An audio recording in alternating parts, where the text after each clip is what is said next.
नमस्कार. साप्ताहिक पत्रकाराच्या शिवसेना भाजप एकेकाळचे कट्टर मित्र आणि आता कट्टर शत्रू. पण या मित्रांमधील ही भांडणं आताची नाहीयेत. अगदी 28 वर्षांपूर्वी सुद्धा स्वतः बाळासाहेब ठाकरेंनी युती तुटली तर काय असं जाहीर वक्तव्य केलं होतं. तर हे सगळं आहे. मी काय म्हटलं की आपण जागेवरनं भांडूया नको. मागच्या वेळेला जिथे तुम्ही पडलात तिथे आम्ही उभं राहण्याचा प्रयत्न करतो. निदान आम्हाला यंदा म्हणजे मागच्या वेळेला तुम्ही पडलात, यावेळेला आम्हाला पडण्याचा चान्स द्या. बरोबर आहे की नाही? दरवेळेला तुम्ही पडायचं आहे, बरं दिसतं काय? मग युती कसली ती? मागच्या वेळेला तुम्ही पडलात, ह्यावेळेला आम्ही पडतो. बघूया ना, पडायचंच आहे ना. पण सत्ता का घ्यायची त्याचं कारण लक्षात घेताना मी सांगितलं, काँग्रेसला गाडायचे हे एकमेव ध्येय नव्हे, तर सत्ता हाती घेऊन लोकांना एक चांगलं सरकार आणि हिंदुत्वाचा जाम जोरदार असा ठसा आम्हाला उमटवायचा आहे. तुम्ही संपूर्ण हिंदुस्थानामध्ये राज्य करा, फक्त आम्ही महाराष्ट्र मागतो आहोत.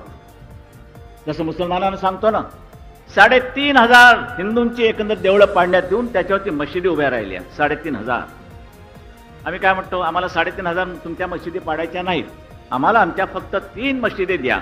बाबरी जी पडली 2 पाडायच्यात, आणि ती काशी आणि मथुरा. बाकी ठेवा की तुमच्याकडे, घाला लोटांगण, काय हरकत नाही. तसंच आम्हाला असं सांगायचं की सगळा हिंदुस्थान तुम्ही घ्या, पण महाराष्ट्रामध्ये एक चांगलं सरकार आणण्याची एक संधी आम्हाला द्या. गोव्यामध्ये तेच. महाराष्ट्रात ठीक आहे, गोव्यात नाही. म्हणजे काय, गोव्याची किल्ली तुमच्याकडे आहे? आणि ते खलं पाणी ते अगदी हम तुम एक कमरे मे बांधावून चावी खो जायसारखं गाणं गाताना आम्हाला बाहेर ठेवताय. लाथ मारून दरवाजा फोडून टाकू गोव्याचा पाहिजे मनात आणलं तर.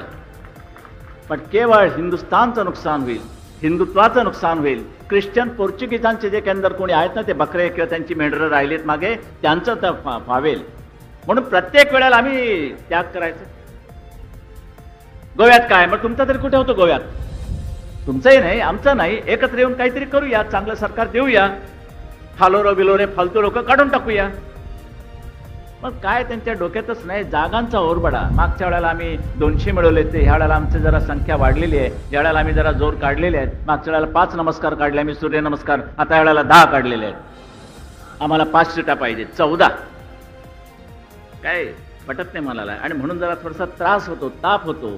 पण शेवटी केवळ हिंदुत्वासाठी, केवळ हिंदुत्वासाठी आणि सरकार गाडण्यासाठी आम्ही काही सहन करतो. ते दरवेळेला सहन करता येणार नाही. आणि उद्या दुर्दैवाने युती तुटलीच तर आपण काय करणार आहात? शिवसेनेचं सरकार स्वतंत्रपणाने निवडून आणणार आहात?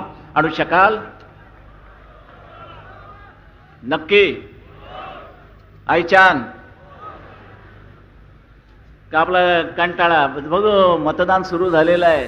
2ला जाऊ, 2 वाजले. अहो उठताना 4ला जाऊ, 4 वाजले. अहो जाताना चहा पिऊन जाऊ. असं नका करू. पहिल्यांदा कर्तव्य बजवा. पण ही पाळी महाराष्ट्रात येणार नाही. परवा मी गोव्याला जातोय, जाहीर सभा होणार आहे, आणि त्यांना सुबुद्धी सुचेल अशी मी अपेक्षा करतो आणि प्रार्थनाही करतो. पण जागांचा बंटवारा हे आमच्या पुढे ध्येय नाही. मग ते म्हणते, मग असं जर असेल मग तुम्ही आम्हाला कशा करता? आज पूर्ण महाराष्ट्रामध्ये आपण विचार कराल तर शिवसेना जेवढी एकंदर मजबूतीने उभी आहे, पाळमुळं जेवढी खोल गेली तशी तेवढी तुमची नाही आहे. बिलकुल नाही. आणि सत्य असताना आमच्या जोरावरतीच तुम्ही आलात ना. तुमचा आम्हाला फायदा झाला असं आम्ही नाही म्हणत नाहीये. पण कधीही तुमचे 10 खासदार ह्या महाराष्ट्रात केव्हाही निवडून आले नाही. ते त्यावेळेला आले. हा युतीचा परिणाम लक्षात घ्या. आम्ही लक्षात घेतो. आम्ही असं म्हणत नाही की केवळ आम्हीच आणि आम्हीच नव्हे, तुम्ही सुद्धा आम्ही सुद्धा मिळून हे असं. पण काय ऐकायलाच तयार नाही. बरं, अशी गोचिडी प्रवृत्ती ठेवू नका, बिलकुल ठेवू नका. दूध प्यायचं तर सरळ दूध पिया. दूध संपलं तरी मात्र रक्त प्यायला लागाल तर मात्र पंचायत होईल. भाजपसोबतची युती तुटली तर काय असा सवाल दिवंगत शिवसेना प्रमुख बाळासाहेब ठाकरेंनी 1994 सालच्या दसऱ्या मेळाव्यात शिवसैनिकांना विचारला होता. यावरून हेच लक्षात येतं की भाजप आणि शिवसेनेत तेव्हाही भांडणं व्हायची. पण हे भाषण लक्षपूर्वक ऐकलं तर हेही लक्षात येतं की एकमेकांना समजून घेण्याची भूमिकाही तेव्हा दोन्हीकडून मांडली जायची. युती तुटली तर कसं नुकसान होईल हेही सांगितलं जायचं. काँग्रेसला गाडायचं नाही तर महाराष्ट्रात चांगलं सरकार सुद्धा आणायचं आहे असंही या भाषणात बाळासाहेब ठाकरे म्हणाले होते. देशात तुम्ही पण महाराष्ट्रात आम्ही अशा शब्दात जागा वाटपावरून त्यांनी भाजपला सुनावलंही होतं.